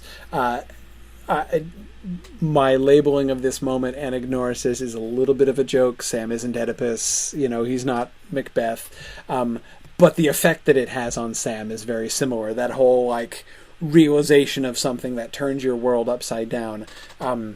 There's something at least anagnorisis-ish about what is going on here with Sam. Yes, Jordan and Arthur were both referring to the moment of anagnorisis, which the Witch King experiences, which is, of course, directly parallel to Macbeth's. Yes. Kay says she still thinks that Sam is too hard on himself. I agree. Okay, I also think that Sam is a little hard on himself here. Though to me, again, the most fascinating line in all of this is the trouble with you is that you never really had any hope. There's a lot more I think that we could say about that. But as Yana is pointing out, Yana is already giving into despair that we're ever going to talk about the Gondor poem. Want to talk about it anyway? Let's talk about the Gondor poem. I got a little bit of time. It's Monday night instead of Thursday afternoon. My kids are asleep, so let's talk about the Gondor poem. Okay. Here is the sort of spontaneous poetic utterance of Aragorn when he sees the mountains of Gondor off in the distance.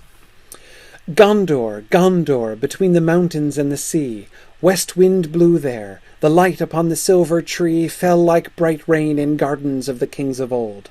O proud walls, white towers, O winged crown and throne of gold, O Gondor, Gondor, shall men behold the silver tree, or west wind blow again between the mountains and the sea? Okay. Two things that we always have to do when we are looking at poems, in general, but especially with Tolkien. First, what is the content of the poem? That is to say, what is, let's make sure we get in, if I can say it this way, the plot. Make sure we're understanding what's actually being said here and what is being talked about. Then we need to listen to it. We need to hear the sound of it and the way that the sort of the meter is playing here. Tolkien is almost always very careful in his manipulation of sounds and sound patterns. Okay, so what's this poem about? Gondor. Yeah, okay. But what does he talk about? Okay, Gondor, Gondor, between the mountains and the sea. So he is characterizing Gondor in this particular way, between the mountains and the sea. That, by the way, seems to be a north-south view of between, right? This is not the Western Sea, but because you've got the White Mountains in the north, and if you think of the map, you got the White Mountains in the north, and then you got Gondor going down to the sea in the Bay of Belfalas down there. So and he's looking down from the north on it. So I think that when his between there seems to be a north-south axis. Again, that's how I'm understanding his words there. So he's looking at Gondor from a distance and pointing to sort of the big picture of Gondor geographically speaking. West wind blew there, but now we're not talking north and south. Now we've got the west wind coming in. West wind blew there. The light upon the silver tree fell like bright rain in gardens of the kings of old. Several concepts that we get here. First, the silver tree, of course, which we know to be connected with two things. One, to be connected with kingship, as of course the withering of the white tree, the silver tree in Minas Tirith is connected with the collapse of the royal line. So we've got the idea of kingship, though the fact that he calls it the silver tree and not the white tree does also link it back to its ancestors, right? The ancestors of that tree. That is ultimately the tree that was in Numenor, the tree that was in Tol Eressëa, the tree that was in Tirion, and then ultimately to Telperion, the silver tree. And so, thinking about light falling like bright rain in gardens of the kings of old, therefore, it has a kind of a telescopic effect, if you see what I mean. The gardens of the kings of old are obviously the kings of Gondor of old, right? The old kings of Gondor before the failure of the line of the kings, when the silver tree, when the white tree was in bloom. But at the same time, that image of light falling like bright rain associated with a silver tree should also, we see Gondor, the kings of Gondor in the distance, and then we see on the other side of that, even further back, the kings of really old, that is to say, to the elves and ultimately to the Valar themselves in Valinor, when the light of the silver tree indeed fall like bright rain, and the light was collected into vats there in Valinor, as you may recall. This idea of light as a liquid thing is a recurring idea in in the Silmarillion tradition, especially the earlier Silmarillion tradition. So, okay. So that's one thing that we get here with the light from the silver tree and the gardens of the kings of old. And then, of course, that Gondor, Numenor, Tol Eressëa, Tirion, Valinor, sort of perspective that we're getting here seems to be suggested right away by the west wind. Again, we had the north-south axis in line 1. Now we're getting the west wind coming in off, not the wind off the sea. Gondor doesn't exactly border the sea to the west, right? There's a lot of other space in there. So the west wind coming in is not the reference to the sea from the line 1 as far as I can see, but rather seems to be, again, another reminder of the West, capital W, which always did inform. That's what made Gondor what it was, right? That's what made Gondor special, was its heritage, which goes back through Numenor to Elvenhome and to Valinor beyond it, just as Faramir remembers, right? We look west to Numenor that was, Elvenhome that is, and that which is beyond and shall ever be. And we get that same kind of perspective, I think, here in these two lines 2 and 3 of the Gondor poem. So we can see the kinds of things that Aragorn is associating with Gondor. Not again, that we start relatively simply with geography, and then we're immediately getting this sort of great and important cultural and spiritual heritage. Yeah, good. Yeah. Ooh, I like that, Alyssa. Sorry, and I'm kind of ripping fast through my poem analysis here, so I'm going to be able to respond to even fewer of your comments than usual. But I did want to just point out this point that Alyssa makes. If you go back to line 1 after lines 2 and 3, you can see that geography as another metaphor, that it's sort of identifying the Dunedain of Gondor culturally between the mountains and the sea. You've got the people, the folk of Ered Nimraeus, those people of whom, like the Oathbreakers, were one, right? The sort of the local non-Numenorian peoples who lived in the White Mountains, and the sea, right, being connected with Numenor, the sea over which the people from Numenor came. So you've got the high tradition. Remember Faramir's thing about the Numenor, the Gondorians as middlemen, right, between the high and the low. So again, there's that kind of vision of Gondor's position being between mountains and sea. I kind of like that, Alyssa. I think that works. But anyway, let me keep going. Now he does all of this apostrophe, is the poetic term for addressing things like this. O proud walls, white towers, O winged crown and throne of gold, O Gondor, Gondor. The parallelism there, all the O's, O proud walls, white towers, O winged crown and throne of gold, O Gondor, Gondor, suggests that O Gondor, Gondor is sort of what he is apostrophizing Gondor in all of those things. That is, we have this series of images which are associated for Aragorn with Gondor.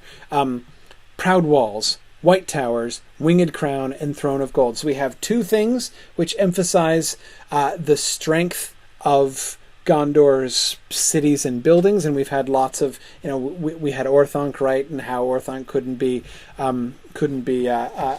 destroyed by the Ents, right, the strength of Numenorian architecture.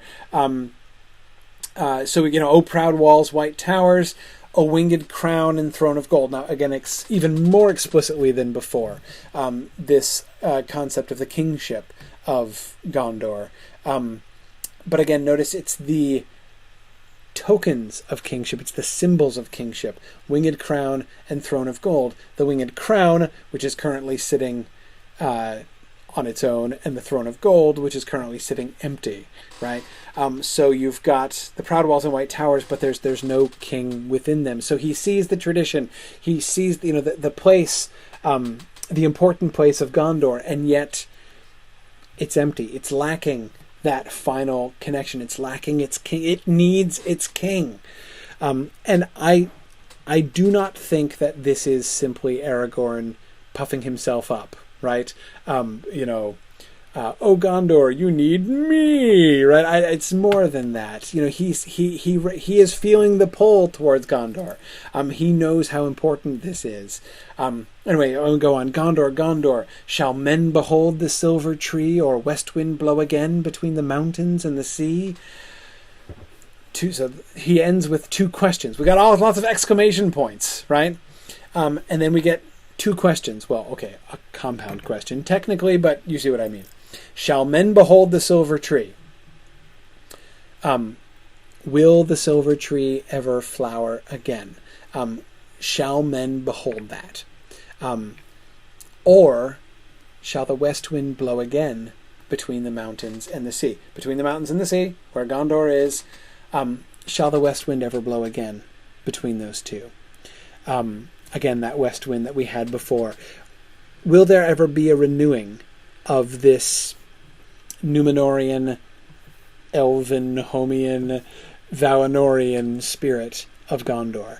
Is that ever going to be refreshed, or is Gondor just going to continue in the decline that Faramir describes? Faramir says we're in decline, right?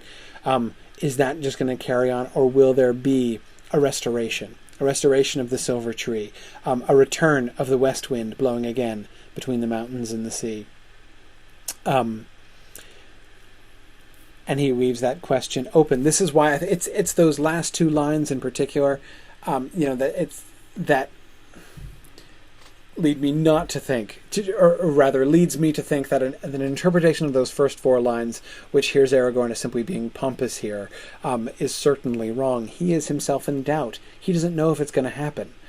He knows what Gondor has been. He sees what Gondor should be. He knows his own doom, his own destiny, his own calling is to restore that.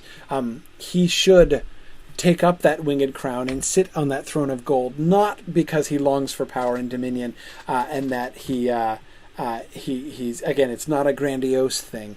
That's his job as much as it's Sam's job to see it through and never leave your master.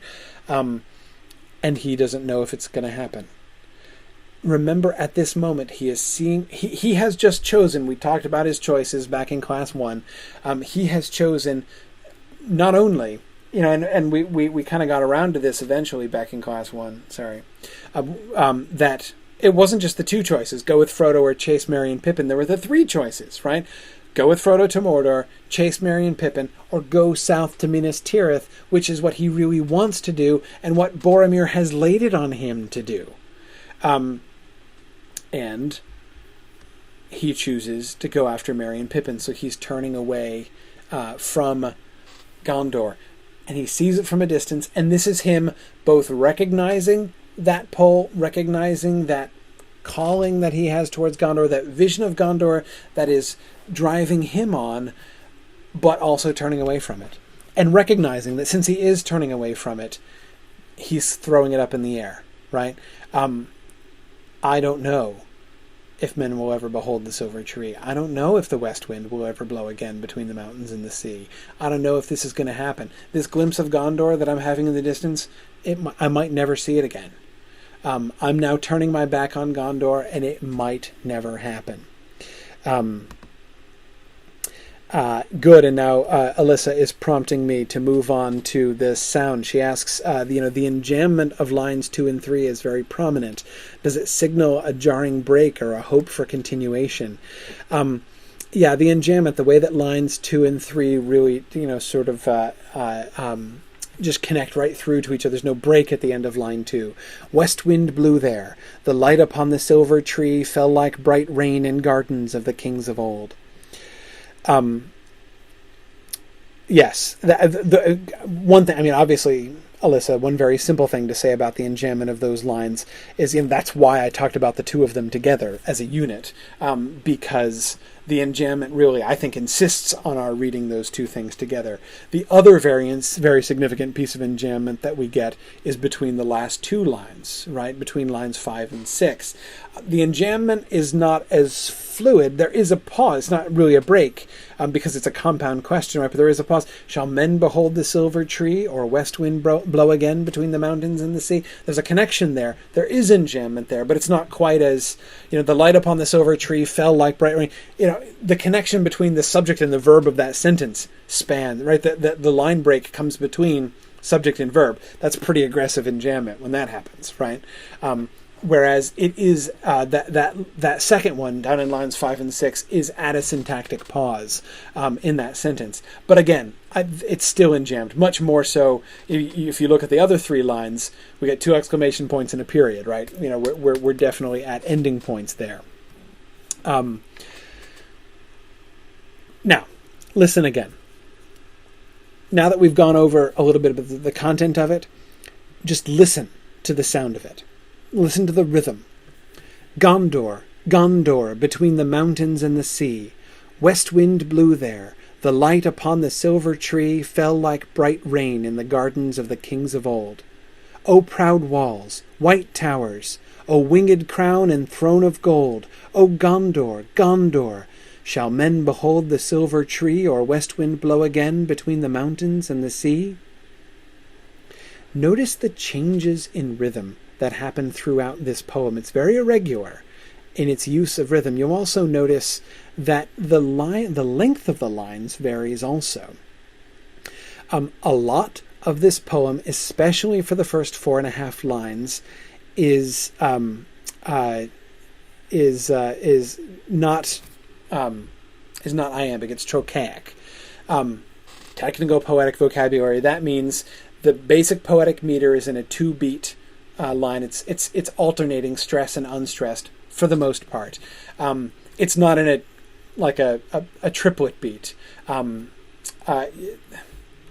Most poetry that scans as Western poetry has traditionally scanned.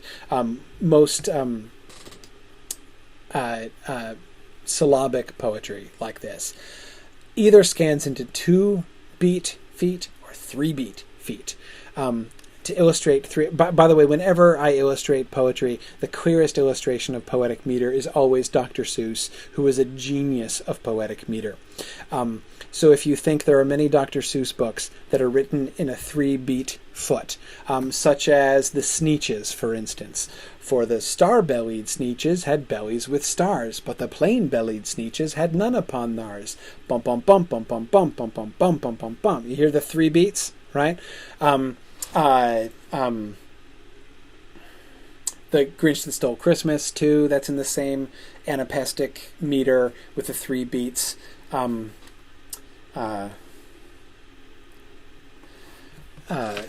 Anyway,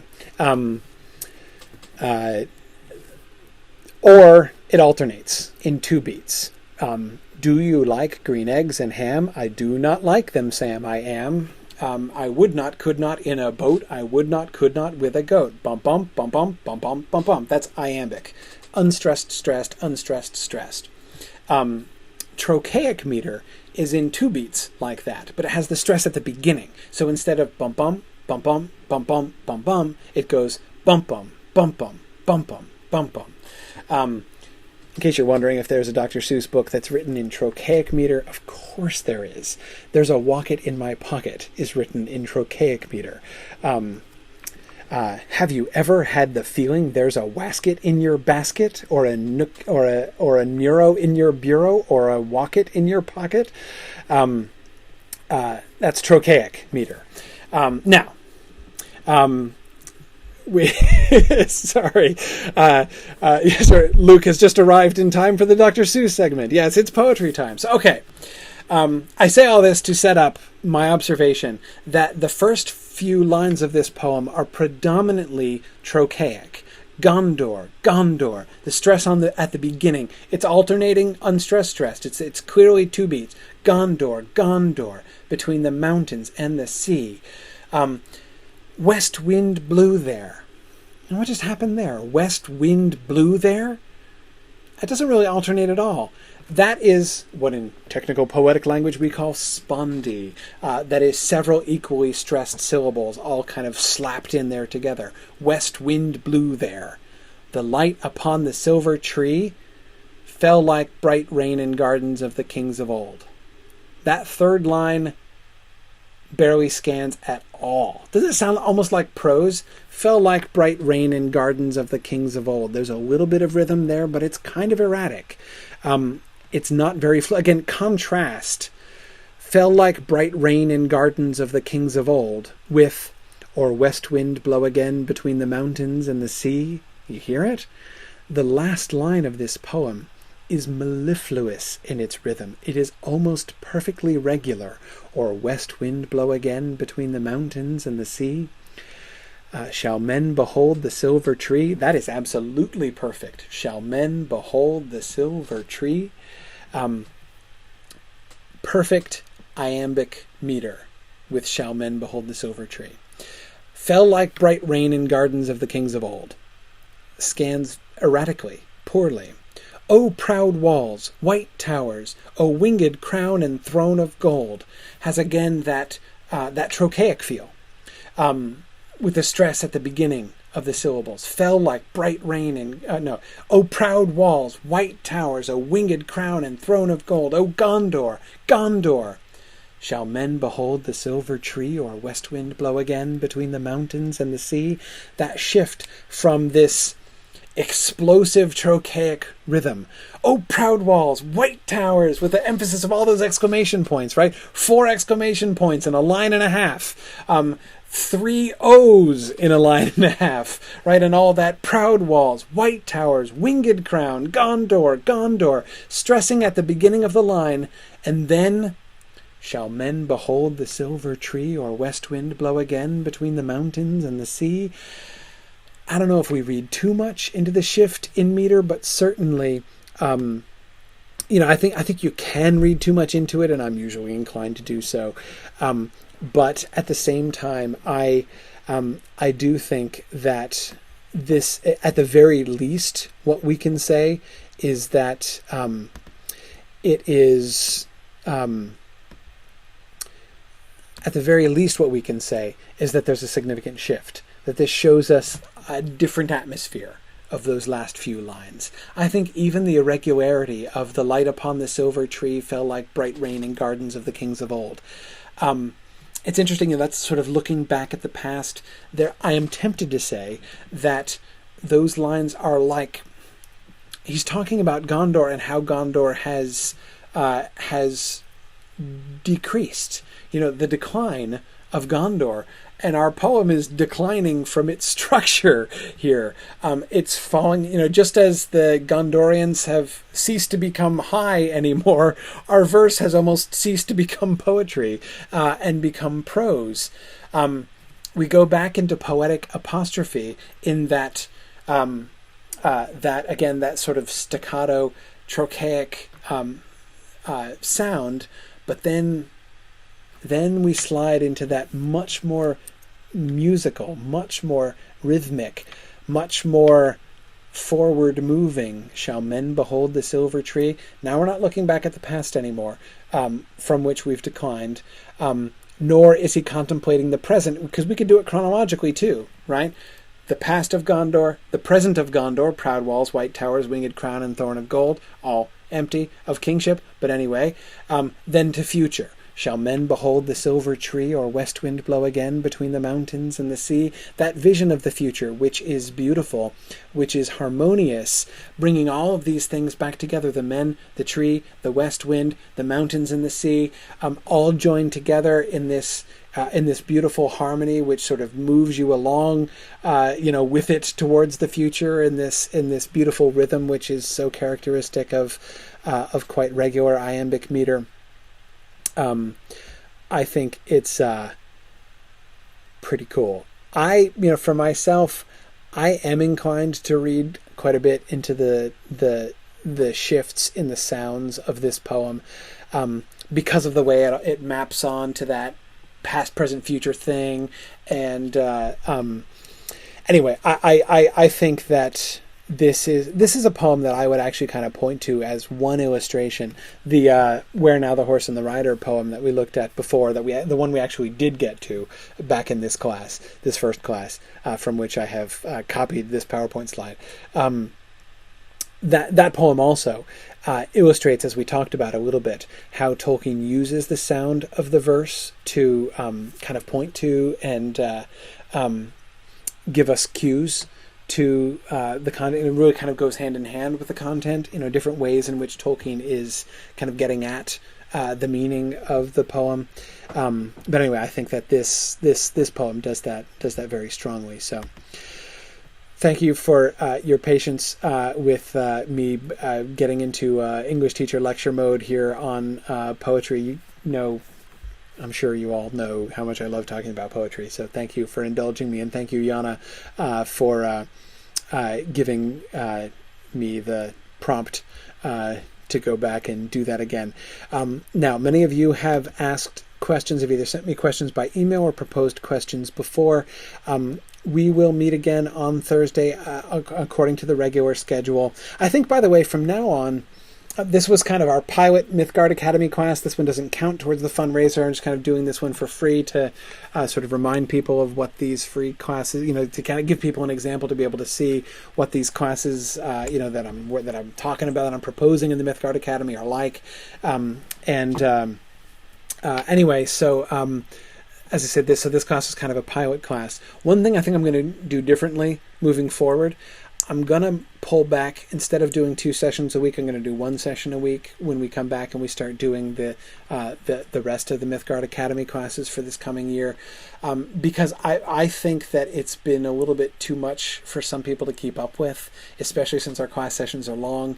So people who can't participate are having a hard time being able to stay up, and so I think a lot of people have kind of dropped out of the live participation because they've fallen behind and they're listening to it now, sort of more slowly, and I want to be sensitive to that. Jana, I will. Just because I'm shifting to once a week doesn't mean I'm going to abandon my commitment to do some European-friendly time zones. And I just got an email today asking me to remember to do some Asian-friendly time zones too. I'll try. That's not always easy, but I might be able to do it. So we'll kind of experiment with some different times, and I promise to try to mix it up a little bit as we move forward. So just because I'm going to do the classes once a week doesn't mean it'll always be at the same time. I will try to mix it, but we are going to do once a week from now on. But since we've been doing it twice a week, we might as well keep doing it twice a week until we finish, which we shall finish on Thursday. So Thursday, same time that it's been. That's the Europe-friendly time, 4:30 p.m. Eastern time. So we will be. I've already gathered together some of the questions. You still have a chance. Okay, this means you have several more days in which to email me your questions that you would like me to address, or you'd like us to discuss. I hope to be able to address more of your questions and comments as we go. So, but we're actually gonna finish on Thursday. Thursday will surely be the end. So thanks very much, everybody, for your discussion. This was a really fun. I'm glad we did an extra class because I think I understand Sam's choices way better now than I did before. So I'm grateful to you for helping me work my way through it. I forget who it was talking about Sam being like